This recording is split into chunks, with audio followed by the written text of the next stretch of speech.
Algebra 1 students, welcome to today's notes. 3.8, Unions and Intersections of Sets. It's kind of an interesting topic, a lot of notation to sort through. I think it'll make sense to you though when you start to analyze it a little more and do a little practice. I don't think it's something that's too horribly difficult, just something that you need to pick up so you can understand what we're talking about. So again, it's just notation basically. All right, first word is the union. A union of two or more sets is a set that contains all the elements of every set. So we're talking about, when we say A union B, we're talking about the parts that they share, but we're also talking about the parts that exist in either place. So all of A and all of B. I guess it's called a union because it's kind of like a marriage. You get the whole thing. All right, the good and the bad all together.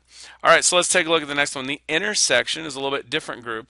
The intersection is two or more sets, is the set of elements that are common to every set. In other words, only the part that overlaps the things that you have in common. So set A and set B, it's not the full sets, but it is this sliver right here. One more, the disjoint set. This is a set that has nothing in common, or two sets that have nothing in common, I should say. And there'd be no overlap, therefore there'd be no connection. It's a little bit different word than an intersection and a union is an action thing. A disjoint set just simply means they don't have anything in common. All right, so also on the bottom right corner, I put the words or to connect with the word union and the word and with the word intersection. In other words, for an intersection, it's and because both things have to be true. For union, it's or because it's either or. It could be an A or B. All right, let's take a look at an example using this terminology. We're given sets A, B, C, and D. Now here's the first thing I would do. If I'm looking at this, I'm saying I don't want to have to think about B being positive odd integers less than 10 all the time. So let's list that. What are the positive odd integers less than 10? By the way, this notation is kind of lacking here. It should have an x such that, I noticed that down here too, x such that x is okay, so x is a positive odd integer less than 10. It's got to be positive and it's got to be odd, so it's going to be 1, 3, 5, 7, and 9. That's going to be an easier way to think about that set. For set D, it says it's a negative integer between -5 and -1. When it says -5, or between, I should say, when we see the word between, unless it says inclusive or including or something to indicate that it's including the ends, then it doesn't. And in this case it doesn't. It's just -4, -3, and -2. All right, so let's do a couple of unions and see what we come up with here. A union B. So if we want to do A union B, it's essentially listing all the points in A and B.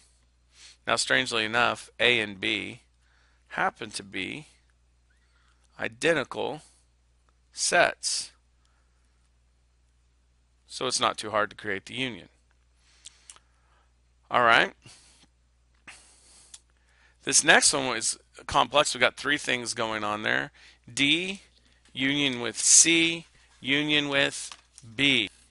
So in this case, what we're having to do is look not just at two sets, but actually at three, D, C, and B, and we're going to combine all three of them into one. So D and C and B. I'm going to do these somewhat in numerical order here. So I'm going to go -4, -3, -2. That's my set with D. And then set C is 1, 2, 4, and 7. But I'm noticing that 3 and 5 are also going to be included here. So 1, 2, 3, 4, 5. And then 7 and 9. This list of numbers includes every number that's in D, C, and B. You'll notice some of them happen twice, like number 1 happens in C. It also happens in B. You don't have to list it twice, you just list it once. Okay, why don't you guys pause the video and try number 3 on your own. C union with D. All right, welcome back. You can see the union that I came up with for C and D. I essentially just looked at set C and set D and just wrote down all the numbers. You'll notice this time I didn't do this in numeric order. I just listed them in the order I saw them, and I wanted to show you that you don't have to get them in order. There's no right or wrong order on these. All right. Let's talk about intersections now. A little bit different topic. Intersections is essentially the overlap between the two sets. So A intersect C, we're looking at set A, 1, 3, 5, 7, 9, set C, 1, 2, 4, and 7, and we're going to list the terms that show up in both places. That would be 1 and 7. Now on number 5, we extend that to 3 sets: A, 1, 3, 5, 7, 9, C, 1, 2, 4, and 7, and D, -4, -3, -2. Now there are numbers that are in both sets A and C, but D has no overlap with any of these, so we would just simply say the empty set, or some of you may prefer the notation where you just show the braces, but nothing in between. All right, again, pause the video. Try doing the intersection of B, C, and D, and then hit play when you're ready to compare your answer to mine. All right, knowing that sets A and B were actually identical, as we found earlier, it's no surprise that the intersection of B, C, and D would be the same as the intersection of A, C, and D, which is again the empty set. No intersection between those two. All right, another way to think about unions and intersections is with Venn diagrams. It's my belief that you have seen these before, but we're going to go ahead and walk through this process anyway. And I'm going to draw 3 circles. I have the advantage of being able to use the little math tool here. And I know you guys are very capable of drawing circles on your own, very talented students that you are. So I'm going to draw them in the form of a Venn diagram, something like this. Now I need to label each of these circles. I'm just going to go in the order they're in here. There's V, there's W, and there's X. Now you can see the list of letters here: P, M, B, A, D, and E. And what I'm looking at is to see, like for instance, P shows up in all 3 sets, so I want P to go in the middle. Hopefully I've left myself enough space. We'll find out. M only shows up in set V, so it's going to go here. B shows up in V and in W, so we'll put B right here. A is only in V. D shows up only in V, and E shows up in V and also in X, so we'll put the E right here. Now I'm going to go to set W. Again, we're going to only add in the new terms, so I can see right here W has the letter I, and it's the only place the I shows up, so we'll put I there. T is also unique to W, and we've already got B here and P here.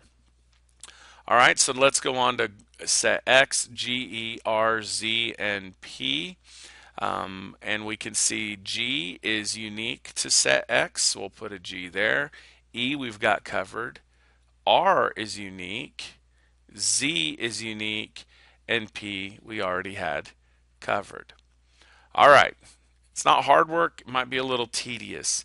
And let's go ahead and pause the video. You guys are capable of doing this, I do believe. So why don't you do number 8 on your own? I hope you had a lovely time drawing your Venn diagram with the letters from the words algebra, geometry, and calculus mixed together. And you can see what mine looks like. Of note is that calculus had no letters that were shared with set W, which was our geometry set. So set X and set W had no overlap. You can see all this space here is empty, which also meant that there were no shared letters for all 3 sets. Whereas the first set, algebra, set V, was very giving. Only B was unshared from that word. All right, so it should look something like that. Again, the order of where V, X, and W show up isn't important, but that's your Venn diagram.